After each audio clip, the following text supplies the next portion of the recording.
कैसे हैं आप? आई होप दैट कि आप लोग भी अच्छे होंगे। सो आज चलते हैं नेक्स्ट टॉपिक के बारे में।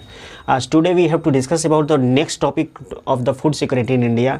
इन previous chapter we have to discuss about how famines affected our bodies and where held the most devastating famines in Bengal 1943। कहने का अर्थ है कि प्रीवियस चैप्टर में हमने ये पढ़ा एक फेमाइन्स किस तरह हमारे शरीर के लिए हार्मफुल होता है, किस तरह हमारे शरीर को नुकसान पहुंचाता है, क्योंकि फेमाइन्स के दौरान हमें कंटेमिनेटेड वाटर मिलते हैं तथा डिकेइंग फूड यानी सड़ा हुआ भोजन प्राप्त होते हैं, जिससे शरीर के अंदर जाते हैं, जिससे प्रतिरोधक क्षमता हमारी कम हो जाती है और हम बीमार पड़ते हैं और भुखमरी की हालत हो जाती है, जिसके कारण हमारी मौत हो जाती है फेमाइन्स में। इसके पहले और पढ़े थे कि हमने किस तरह ये 1943 में बंगाल में सबसे बड़ा जो भयानक फेमाइन्स को देखने को मिला था, उस समय लगभग 30 लाख पीपल्स जो हुए थे अफेक्टेड हुए थे इससे। तो आगे देखते हैं कि कौन सबसे ज़्यादा इफेक्टेड हुए थे उस दिन, उस समय में कौन सबसे ज़्यादा इफेक्टेड हुए थे इस फेमाइन्स के कारण। Okay, so let's we have to discuss next. सबसे पहले देखते हैं कि व्हाट इज़ द क्वेश्चंस। कह रहा है कि डू यू नो, क्या आप जानते who were the affected most by the famines. सबसे ज़्यादा जो 1943 में फेमाइन्स आया, या फेमाइन्स आते भी हैं तो सबसे ज़्यादा इफेक्टेड कौन होते थे। तो सबसे पहले कहता है एग्रीकल्चरल लेबर्स। एग्रीकल्चरल लेबर्स माने जो खेतों में काम करते हैं, अर्थात बीज बोने के सीज़न में देखे होंगे, कटाई के सीज़न में देखे होंगे, या रोपनी के वही बीज बोना रोपने के सीज़न में देखे होंगे, इत्यादि में जो काम करते हैं, कृषि से संबंधित जो लेबर होते हैं उनको एग्रीकल्चर लेबर कहा जाता है, जो खेतों में काम करते हैं। फिशरमैन, मछली मारने वाला। ट्रांसपोर्ट वर्कर कहने का मतलब मेरा ये है कि ट्रांसपोर्ट वर्कर यानी वैसे जो जैसे सामान ट्रक से आया फिर उतार कर नीचे रख दिए, या जहाँ भी जाते हैं वहाँ ट्रक पर लोडिंग होता है, इस तरह के जो लेबर होते हैं उनको ट्रांसपोर्ट वर्कर कहा जाता है। एंड कॉजुअल लेबर्स कहने का मतलब कि आकस्मिक काम करने वाले, दिहाड़ी मजदूर। कॉजुअल लेबर कहने का मतलब होगा दिहाड़ी कह सकते हैं आप, दिहाड़ी मजदूर कह सकते हैं उसको। दिहाड़ी माने कहने का मतलब कि आकस्मिक काम मिला, आज काम मिला तो आज काम किए तो आज के मेहनताना हमको मिला, कल हो सकता है काम ना मिले।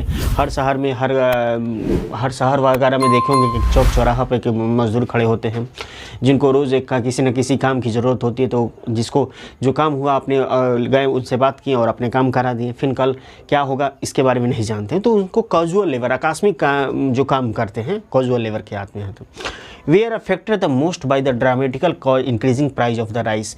वे सबसे ज़्यादा इफेक्टेड हुए थे, क्यों? क्योंकि नाटकीय रूप से, ड्रामेटिकल कहने का मतलब हुआ कि नाटकीय रूप से ये जो इंक्रीजिंग बढ़ गया था प्राइस ऑफ राइस, यानी चावल का दाम जो होता है मजाक में इतना हो गया कि सब सर पकड़ हरी। सपोज कीजिए कल चावल तो 20 रुपये किलो था, आज 60 रुपये किलो हो गया। मजाक में नाटकीय इतना प्राइस भाग गया था राइस में, क्या, जिससे उनको अफेक्टेड हुए थे। They were ones who died in this famine. वे वो लोग थे जो सबसे ज़्यादा फेमाइन्स में मारे गए थे। ओके, क्लियर नहीं हुआ? एक बार और नेक्स्ट टॉपिक्स को देखते हैं। कह रहा है कि सबसे ज़्यादा फेमाइन्स में उस समय 1943 वगैरह में आया था, तो सबसे ज़्यादा कौन होते थे इफेक्टेड, सबसे ज़्यादा प्रभावित कौन होते थे, उसके बारे में बता रहा है कि सबसे पहला तो एग्रीकल्चर लेबर्स, जो खेतों में काम करते हैं, समय सीजन पर खेतों में काम करते हैं। फिशरमैन, मछली मारने वाला। ट्रांसपोर्ट वर्कर, जो ट्रक ट्रेन वगैरह से जो सामान आती है, मालगाड़ी वगैरह से आती है, अक्सर वगैरह देखे होंगे, तो सीमेंट वगैरह नीचे लाती है, नीचे लाद कर फिर ट्रकों पर जाती है, इस तरह से सामान दूसरे जगह जाती है। तो ट्रक से हुआ चाहे ट्रेन से, किसी तरह का हुआ है, ट्रांसपोर्ट से एक जगह सामान आया, उसको उतारने का फिर किसी चाह कर भेजने का काम जो करते हैं वो ट्रांसपोर्ट वर्कर होते हैं। कॉजुअल लेबर करने का मतलब हुआ कि आकस्मिक काम जिसको मिल गया, दिहाड़ी मजदूर, आज मिला कल नहीं हो सकता है मिला, लेकिन रोज़ जो काम की तलाश में खोजते रहते दिन प्रतिदिन, उनको कॉजुअल लेबर कहा जाता है। ठीक, ये सबसे ज़्यादा इफेक्टेड हुए थे, प्रभावित हुए थे नाटकीय रूप से चावल के दाम बढ़ने के कारण, जिससे वो लोग थे जिससे फेमाइन्स में सबसे ज़्यादा मारे गए थे, क्योंकि इनके पास उतनी कैपेबिलिटी नहीं होती कि इतना प्राइस, जो हाई प्राइस भागा हुआ चावल का रेट था, उसको वह आसानी से खरीद के अपना खा सके और अपना क्या कर सकते हैं, अपने बचाव कर सके।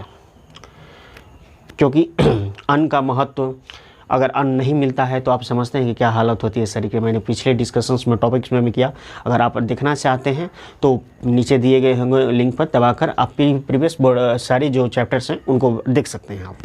तो ये सबसे ज़्यादा हुआ था, ठीक। क्यों अफेक्टेड होता है फूड सिक्योरिटी, क्यों ज़रूरी होती है फूड सिक्योरिटी को अगर हटाना है तो उसके लिए क्या क्या करना होगा, इसके प्रीवियस चैप्टर्स में देखा होगा। क्योंकि सबसे पहले अफोर्डेबल प्राइस में तो सबसे पहले अनाज होना चाहिए, न्यूट्रिएंट्स डाइट होना चाहिए और एबिलिटी मतलब अच्छी होनी चाहिए। इस सब की चीज़ों में हमने पीछे डिस्कस किया था, ठीक। तो यहाँ तक तो क्लियर हुआ।